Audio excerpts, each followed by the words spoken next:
Kwa majina naitwa Upendo Clement, ni afisa ustawi wa jamii Tanga Jiji.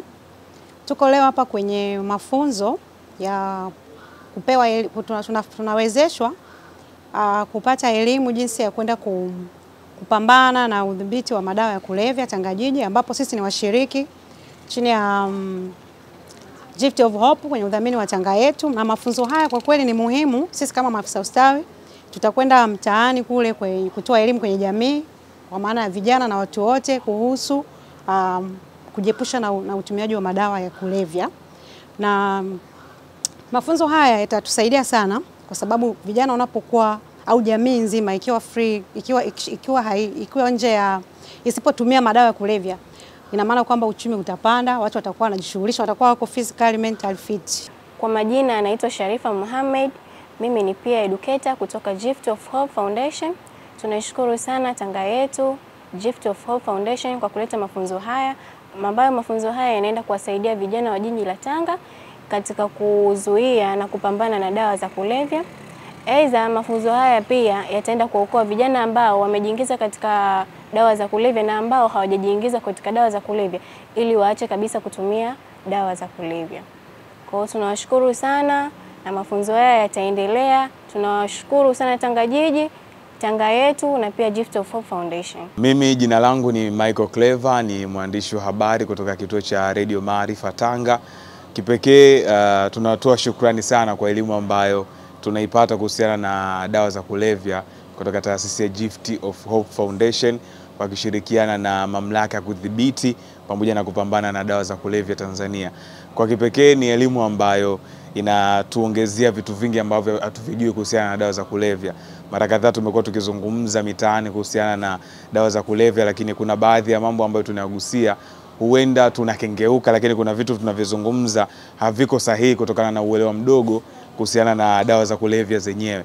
Kwa hiyo kupitia elimu ya namna hii, maana yake ni kwamba tunaenda kupata uelewa, tunajua kuhusiana na dawa za kulevya, athari zake, ili hata sisi tukifika kwenye jamii tunakuwa ni watu wazuri ambao tunaweza kuielimisha jamii na tukaisaidia ikaachana na matumizi ya dawa za kulevya. Kwa majina naitwa Aziza Ibrahim Sadi, ni digital balozi, pia ni community leader. Kwa leo tuko hapa jiji kwa ajili ya kupata mafunzo ya athari ya dawa za kulevya katika jamii. Dawa za kulevya zina athari kubwa sana katika jamii.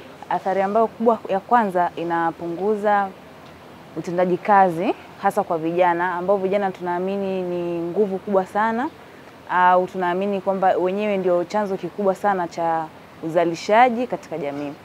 Pia dawa za kulevya zinapelekea athari tofauti tofauti mwilini, kama mtu anaweza akapata athari za kiafya ambazo pia hupelekea watu kuingia gharama zisizokuwa na ulazima kwenye kumtibia mtu. Pia dawa za kulevya zinaweza zikampelekea mtu kujiingiza kwenye majanga kama wizi, kuwa vibaka na vitu vingine. Lakini pia ningependa kushukuru waandaaji wa hii semina, ambapo sisi kama jamii tumekuwa tukifikisha maelekezo ambayo yalikuwa hayana uhakika. Kwa hiyo kupitia haya mafunzo tunayopata leo hapa, tutaweza kufikisha taarifa ambazo ni sahihi na kutoa elimu sahihi kwa vijana na kwa jamii kwa ujumla, ili kupunguza matumizi na kuweza kudhibiti matumizi ya madawa ya kulevya katika jamii. Kwa majina naitwa Ali Mapinda, mshiriki katika mafunzo kuhusu dawa za kulevya. Mafunzo haya ni muhimu kwa jamii na pia ni muhimu kwa watu ambao wakada mbalimbali wapo katika haya mafunzo, hususani katika swala zima la uelimishaji rika. Na mafunzo haya kipaumbele sana sana ni kwa vijana ambao ndio watumiaji wa madawa ya kulevya, ambao ndio nguvu kazi ya taifa, ambao athari yake ni kubwa kwa jamii.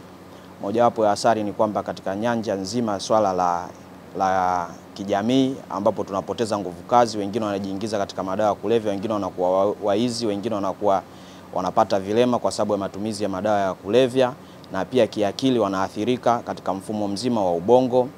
Na pia jamii inahitaji kujua umuhimu wa uelewa na katika nyanja pana kuhusu madawa ya kulevya katika jamii, ambapo elimu ndo inayohitajika kwa ajili ya kujua umuhimu, madhara na jinsi ya kuchukua hatua madhubuti kwa ajili ya kuweza kupambana na madawa ya kulevya.